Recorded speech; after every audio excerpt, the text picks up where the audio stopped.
Detective Raven, I know precisely who you are. You're before this court today charged with the murder of your wife.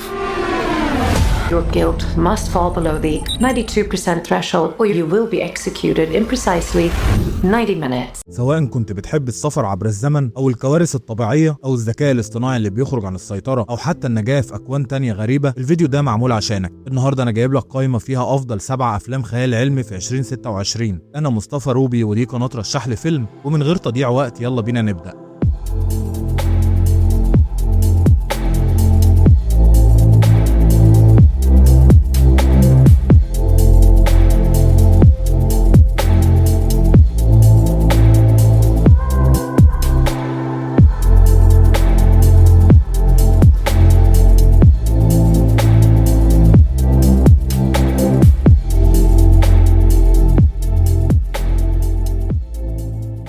رقم 7 The Dresden Sun. What is it? Some kind of bizarre quantum processor.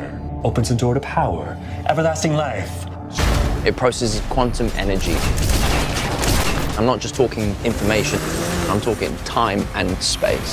فيلم سرقة خيال علمي نزل في 2026 من تأليف وإخراج مايكل رايان. القصة بتدور حوالين عملية سرقة كبيرة بتفشل، وبطلنا هنا مرتزق عنده مبادئ بيحاول يسرق تكنولوجيا فضائية غالية جدا اسمها ذا سفير من شركة عملاقة. وفي وسط جاسوسية الشركات دي محلل مالي غلبان بيقع في النص بين شركات متنافسة ونصب وتجسس تكنولوجي. الفيلم بيجمع بين الأكشن والأسئلة الفلسفية عن المراقبة والخيانة والثمن اللي بيدفعه البشر قدام سيطرة الشركات. رقم 6 ذا برايد.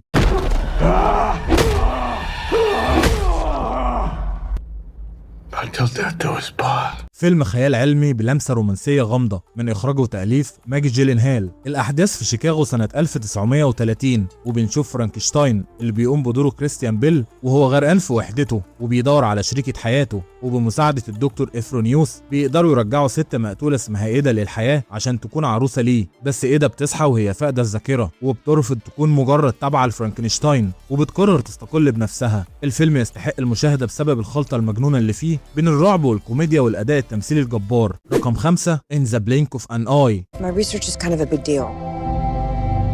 We could find out where we come from. We could live longer. فيلم دراما خيالي من إخراج أندرو ستانتون بيعرض لنا 3 قصص متداخلة عن التواصل البشري والنجاة. القصة الأولى عن عائلة بدائيين سنة 45 قبل الميلاد وهم بيحاولوا ينجوا في أمريكا الشمالية، والقصة الثانية في وقتنا الحالي عن عالمة اسمها كلير بتدرس حفريات البدائيين دي وهي بتمر بظروف صعبة مع مرض والدتها، والقصة الثالثة في المستقبل عن رائد فضاء في رحلة طويلة لكوكب جديد ومعاه أجنة مجمدة عشان يبني مستعمرة هناك وبمساعدة ذكاء اصطناعي. الفيلم ده لازم تشوفه لو بتحب النوع الفلسفي اللي بيلمس المشاعر وبيمشي برتم هادي. رقم 4 ستورم رايدر ليجند اوف هامر هاد. Attention islanders. The storm is coming. I have seen a rider enter the storm, and destiny is revealed to them. فيلم أكشن وخيال علمي من إخراج زوران لسيناك ودوماجوج ماجوران. الأحداث بتدور في مستقبل كئيب بعد نهاية العالم. الأرض كلها غرقانة في المية ومقسومة بعاصفة عملاقة ما بتخلص. بطلنا نيب راكب متمرد بيقرر يتحدى الحكام الفاسدين لمدينة أرجوس وبيدخل في سباق مرعب جوه العاصفة القاتلة دي عشان يعرف الحقيقة وراء أصل عالمهم. نيب بتجيله رؤية غريبة للماضي وللمستقبل بعد ما صعقة ضربته، فبيقرر هو ومايا يعملوا المستحيل ويجروا في قلب العاصفة. الرحلة دي بتكشف إن تاريخ عالمهم والعاصفة نفسها هي مجرد تمثيلية وخدعة معمولة عشان السيطرة على البشر. الفيلم يستحق المشاهدة عشان بناء العالم العظيم اللي فيه والأكشن اللي ملوش حل في وسط البحر. رقم 3 بروجكت هيل ماري. If we do nothing, everything on this planet will go extinct. You'll find a solution. You are my solution.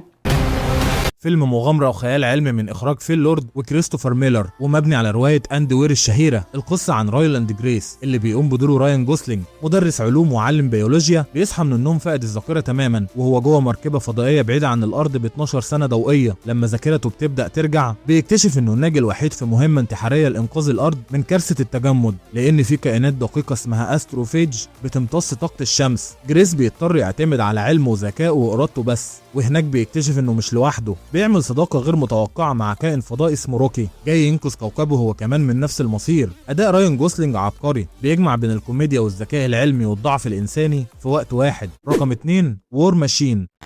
Whatever that thing is, it's hunting us. and it won't stop. No comms, no flares, no firearms. We need to move.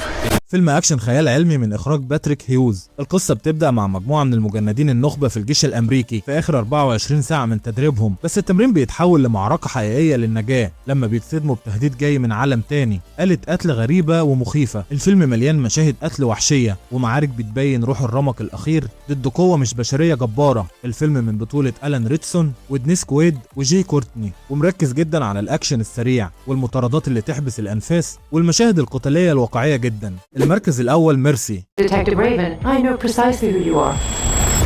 You're before this court today charged with the murder of your wife. Your guilt must fall below the 92% threshold or you will be executed in precisely 90 minutes. أحداث الفيلم في لوس أنجلوس في المستقبل، وبنشوف المحقق كريس ريموند اللي بيقوم ببطولته كريس برات وهو متهم بقتل مراته، ولازم يثبت براءته قدام ذكاء اصطناعي متطور اسمه بيجما فيرجسون في خلال ساعة ونص بس. الفيلم بيناقش الصراع بين الإحساس البشري والذكاء العاطفي وبين منطق ال AI البارد. ميرسي بيوعدنا بتجربة سينمائية مختلفة في عالم مستقبلي مع أكشن سريع جدا ولغز كبير ورا الجريمة. ودي كانت نهاية الفيديو. قولي في التعليقات ناوي تتفرج على انهي فيلم فيهم، وما تنساش تعمل لايك للفيديو، ولو بتحب النوع ده من الفيديوهات اشترك في القناة عشان يوصلك كل جديد عن اخبار السينما والافلام اول باول. اشوفكم على خير.